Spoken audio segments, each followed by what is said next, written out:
hotbody ko. So, this vlog ay wait, nakalimutan ko yung pangalan. Ano ulit yun? Basta. So, kita nyo naman mga haggard ko. So, ang i-vlog natin, alam nyo naman, get ready with me. Routine, night routine. So, wait guys.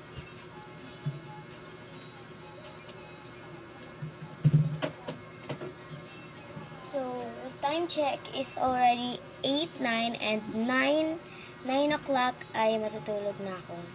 So, this is my new phone, okay? Kita niyo naman, 100% yan. No SIM card. Ayun, no SIM card. Kaso guys, parang sira yung ano natin. So, ito guys, yung ano ko, ayan.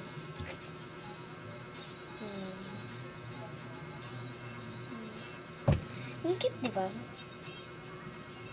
No recent items. So, guys, get ready na with me. First is, magtatali muna tayo kasi... Ay, guys, wait. Nagpagupit na pala ako. Ayan, guys, oh. Nagpagupit na ako. And guys, let's comb our hair.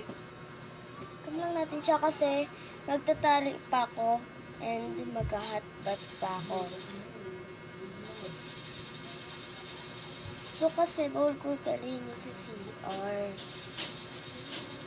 Ay, ang sakit. Guys, tignan nyo guys. Naipit siya. Naging ganyan na agad. As in, hindi talaga siya yung dugo lang na buo. Ay no, parang may paliit siya na tuldok. Yung parang nunan lang siya.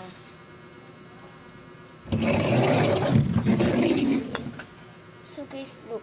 Inipit mo na sa likod ko, guys. Yan, sobrang sakit. Like, OMG, pag pinipisel. Kailangan daw tuputokin ng karayom. So, kaya guys, sinadahan-dahan ko lang yung pag ano ko sa kamay kasi alam niyo naman, may sugat na ako. First time ko lang nagkasugat. And guys, yung isa sana yung bibigay sa akin cellphone kaya. Tapos, nag-iba na ng isip. Naging, eto na. So, okay din naman siya. Maano din naman yung screen niya. Ayun, tignan nyo guys, oh. Pa-flat siya, pa-plain. Plain lang, ayan oh. Pa-flat. Kasi, yung plain guys, ibig means nun, geometric idea. Yung plain, parang patag lang siya. Yung parang walang pa-ganon, paano. Like, parang ano lang siya, parang patag lang, parang ganito. Like, so guys, maghihilamos ng ata ako, mag-hotbat. Mag-hotbat na lang ako. Natutulog lang. So guys, part 2.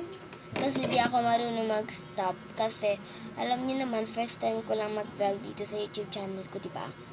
Kaya di pa ako marunong mag-video, mag-stop ng ganun. So kaya guys, comment na lang kayo for part 2. So, ano ba yan? Comment for part 2 na lang kasi maghatpat pa ako eh. So, yung part 2 ko guys, marami pa ako doon gagawin. So, bye! Comment for part 2. Tandaan niyo yan ha.